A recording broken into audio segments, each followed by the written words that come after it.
ربنا ما خلقت هذا باطلا سبحانك فقنا عذاب النار.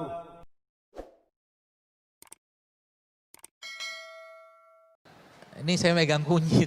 Dari tadi saya ngamatin kunyit. Apa nih kunyit ini kan? Nanti kita akan bahas sedikit kunyit. Dan nanti ada resep baru yang belum saya share. Nanti berkaitan dengan kunyit ini untuk memperbaiki badan kita. Baik, Ibu sekalian. Jadi kemarin ada beberapa waktu lalu saya bertemu dengan ada kru TV lah. Mereka cerita ada pasien dalam acara mereka, ada ruqyah seperti itu yang di ruqyah, kemudian pasien tersebut ya seperti biasa karena mungkin ada gangguan jin atau sihir, akhirnya bereaksi. Setelah pasien itu tenang, orang itu tenang, teman-teman sekalian, akhirnya si pasien tadi ya dikasih kurma sama tempe yang kita sering buat itu ya, mungkin sudah pernah dengar ya. Jadi pasien tadi dikasih kurma sama tempe dan subhanallah, masya Allah, ternyata ketika habis dia makan kurma sama tempe itu, ternyata pasien tadi bereaksi yang sama seperti halnya waktu dia di ruqyah tadi. Jadi seperti orang kena jin lagi gitu kan. Terus saya tanya kepada mereka, saya bilang apa komentar ustadznya, saya bilang. Jadi ustadznya bilang memang ternyata jin tuh nggak suka makanan sehat. Iya, jin tuh nggak suka makanan sehat. Dan waktu ditanya sedikit ya, apa makanan jin itu? Ternyata asap rokok salah satunya. Salah satunya. Ya, jadi saya pernah berpesan bagi yang merokok, tidak apa-apa teruskan merokoknya, jangan lupa baca basmalah ketika mau merokok dan ketika selesai rokoknya ucapkan alhamdulillah. Ya, sudah menginstal gen awet muda. Gen awet muda maksudnya memang rokok tuh bikin awet muda, nggak sempat tua mati duluan, awet mudanya kata guru saya gitu kan. Baik. Jadi ternyata memang mereka memang nggak suka. Jadi memang jiwa kita itu teman-teman sekalian, ya ruh kita, ya atau iman kita itu, kolbu kita yang sering sampaikan, memang dia nggak suka dengan makanan nggak sehat. Ya, dia nggak suka dengan makanan nggak sehat, apalagi nggak halal. Ya, dia sukanya dengan makanan yang halal dan thayyib dan tidak berlebihan. Itu sebabnya dalam Islam sering saya sampaikan bahwa dalam kajian-kajian saya sampaikan bahwa masya Allah ternyata kalau mau ngobatin penyakit itu gampang. Ya seperti tadi Pak Samsu gitu kan, ngerti ini masalahnya apa gitu kan. Tubuh kita tuh sekarang saat ini kenapa jadi masalah? Karena pertama dia yang justru malah kita tidak banyak kasih nutrisi atau kasih zat gizinya, itu justru malah organ yang paling penting dalam tubuh kita. Organ tersebut namanya apa? Kolbu.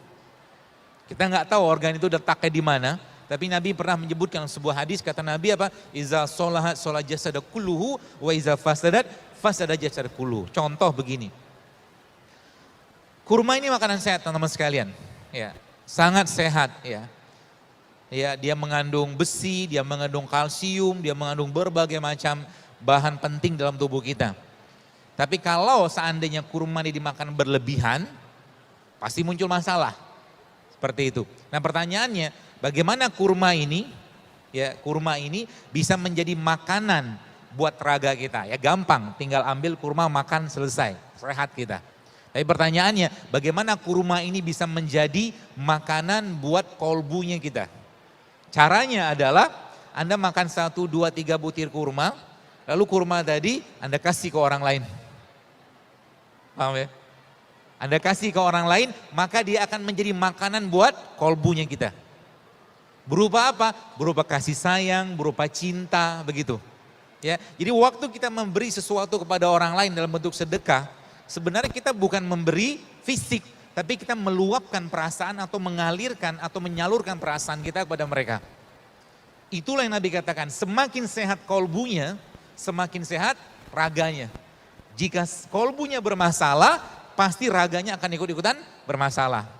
Ya, dan itu bisa kita pakai sebagai salah satu bentuk pengobatan. Itu sebabnya sering saya sampaikan di berbagai kajian saya katakan, coba ketika lagi ada sakit, jangan ujuk-ujuk datang kalau misalkan nggak emergensi. Jangan langsung katakanlah datang ke rumah sakit kalau tidak darurat ya. Jangan datang langsung ke terapis, ke herbalis, ke pembekam, jangan. Datang dulu ke Allah. Temui Allah.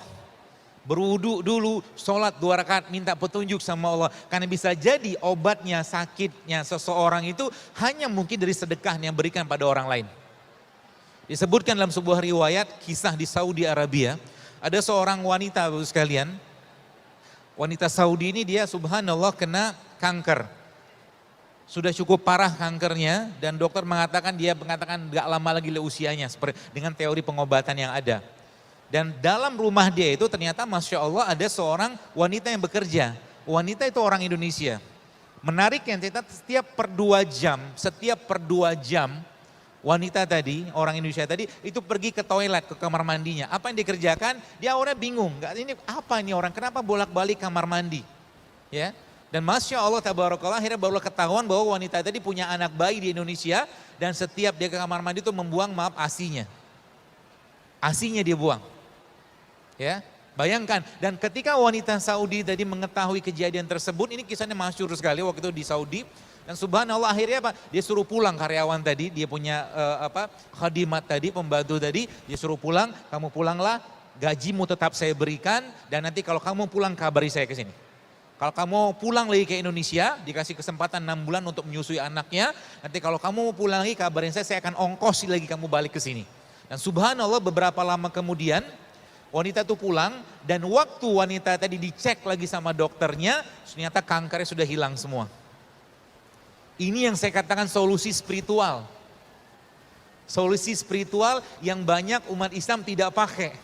Atau lupa bahwa Islam memberikan pedoman yang luar biasa. Ketika cinta itu disebarkan, ketika kasih sayang itu disampaikan kepada orang, diberikan kepada orang, maka Masya Allah efeknya luar biasa. Contoh.